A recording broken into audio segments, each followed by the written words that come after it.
Hola, muy buenos días, Iglesia. Bienvenidos a esta cápsula de ¿Sabías qué? En los siguientes meses estaremos abordando algunas doctrinas, las cuales son muy importantes dentro de la Iglesia. La primera de ellas es la soteriología. Te preguntarás, ¿qué es la soteriología? ¿Qué es lo que enseña? Bueno, la soteriología es la rama de la teología sistemática que se encarga del estudio de la doctrina de la salvación, centrada en la persona y obra de Jesucristo y de cómo se hace posible la salvación espiritual en Él. La palabra soteriología se deriva de dos palabras en griego. La primera, soterios, que es igual a salvación, y la segunda, logos, como ya hemos visto anteriormente, significa estudio. En pocas palabras, soteriología es igual al estudio de la salvación. Para poder entender el proceso de la salvación, debemos primeramente estar conscientes de la posición del ser humano, la cual es separada de Dios de manera física y espiritual. Esto lo podemos ver en Romanos 3:23. Por cuanto todos pecaron, están destituidos de la gloria de Dios. También lo podemos encontrar en Romanos 5:12. Por tanto, como el pecado entró en el mundo por un hombre, y por el pecado la muerte, así también la muerte pasó a todos los hombres, por cuanto todos pecaron. Como sabemos, por el pecado estamos separados de la presencia de Dios, y es por eso que necesitamos la salvación que Cristo nos da para restaurar la comunión que alguna vez tuvo el hombre con Él. Dentro de estas cápsulas de soteriología, abarcaremos 8 temas sumamente importantes que se desprenden de esta doctrina, los cuales son el arrepentimiento, la fe, la regeneración, la justificación, la santificación, la adopción, la redención y por último la predestinación. Es muy importante conocer cada uno de estos temas, ya que nos ayudarán a comprender el por qué, el a quién y el cómo es que se presenta la salvación, no solo en la Biblia, sino en nuestra vida diaria. El día de hoy únicamente nos centraremos en el arrepentimiento. Esta palabra ha sido poco valorada a lo largo de la historia. De hecho, si buscas en un diccionario su definición, la encontrarás únicamente como acto de arrepentirse. O si te va bien y encuentras una definición más larga, la encontrarás como sentimiento de una persona que se arrepiente. Y realmente, el arrepentimiento va más allá de eso. En la Biblia, podemos encontrar dos palabras las cuales se refieren a arrepentimiento: metanoia y metamelomai. Metanoia directamente significa arrepentimiento. Esta palabra está relacionada con un cambio de parecer. Todas las veces que el apóstol Pablo utiliza esta palabra, se encuentra con un contexto de salvación. Lo podemos ver en los siguientes versículos. Romanos 2:4. ¿O tienes en poco las riquezas de su bondad, tolerancia, paciencia, ignorando que la bondad de Dios te guía al arrepentimiento?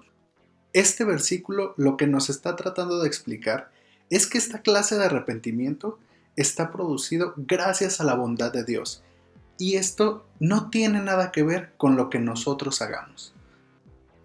También podemos encontrar en 2 de Corintios 7, de 9 a 10, lo siguiente: Pero ahora me regocijo, no de que fuisteis entristecidos, sino de que fuisteis entristecidos para arrepentimiento, porque fuisteis entristecidos conforme a la voluntad de Dios, para que no sufrierais pérdida alguna de parte vuestra. Porque la tristeza que es conforme a la voluntad de Dios produce un arrepentimiento que conduce a la salvación sin dejar pesar. En estos versículos podemos ver cómo esta clase de arrepentimiento es gracias a la voluntad de Dios. Es decir, nosotros no tenemos nada que ver, nuestros actos no tienen nada que ver con este arrepentimiento. Por último, en 2 de Timoteo 2:25 nos dice lo siguiente: corrigiendo tiernamente a los que se oponen, por si acaso Dios les da el arrepentimiento que conduce al pleno conocimiento de la verdad. Aquí podemos ver nuevamente que Dios es el que da este arrepentimiento, y al mismo tiempo nos está declarando que este arrepentimiento nos conduce al conocimiento de la verdad. Esta verdad de la que habla es la obra redentora de Cristo, aquella obra que, como lo mencioné anteriormente, es la que nos reconcilia con el Padre. Por último, vamos a hablar del otro arrepentimiento que menciona la Biblia, Este es metamelomai. Este se puede interpretar directamente como lamentación o pesar.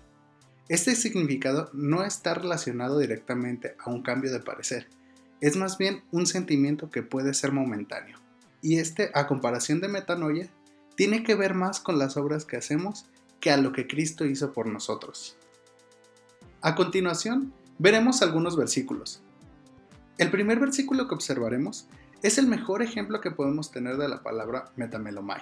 Y este ejemplo nos lo da el mismo Judas, una vez que se arrepiente después de haber entregado al Maestro. Entonces Judas, el que le había entregado, viendo que Jesús había sido condenado, sintió remordimiento y devolvió las 30 piezas de plata a los principales sacerdotes y a los ancianos. En este caso, podemos observar que Judas no tomó en cuenta el amor que Cristo tuvo hacia él. Únicamente estaba arrepentido de haberle entregado, pero estaba arrepentido de su propio acto. A pesar de haber escuchado las enseñanzas del Maestro, él no estaba tomando en cuenta del sacrificio que él tenía que hacer. Otro ejemplo lo encontramos en 2 Corintios 7, versículo 8. Porque si bien os causé tristeza con mi carta, no me pesa, aun cuando me pesó, pues veo que esa carta os causó tristeza, aunque solo por poco tiempo.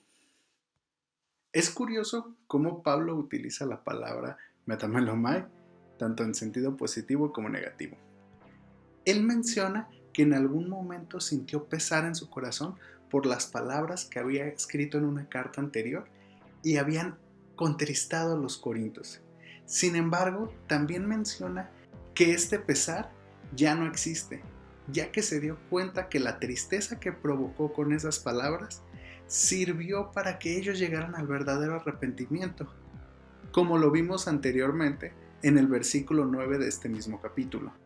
Y además de esto, Pablo no se queda con el crédito, ya que él se lo adjudica a la voluntad de Dios, como lo vimos anteriormente. Es decir, las palabras que utilizó Pablo, que los llevaron a estas tristezas, no fue porque él fuera la persona más inteligente, sino porque la voluntad de Dios era que Pablo usara estas palabras para que la gente de Corinto pudiera llegar al arrepentimiento. Como conclusión, podemos tomar estas dos palabras de la siguiente manera. Metamelomai es me siento mal por mi pecado, pero no estoy dispuesto a cambiar. Esto, iglesia, no es un arrepentimiento genuino.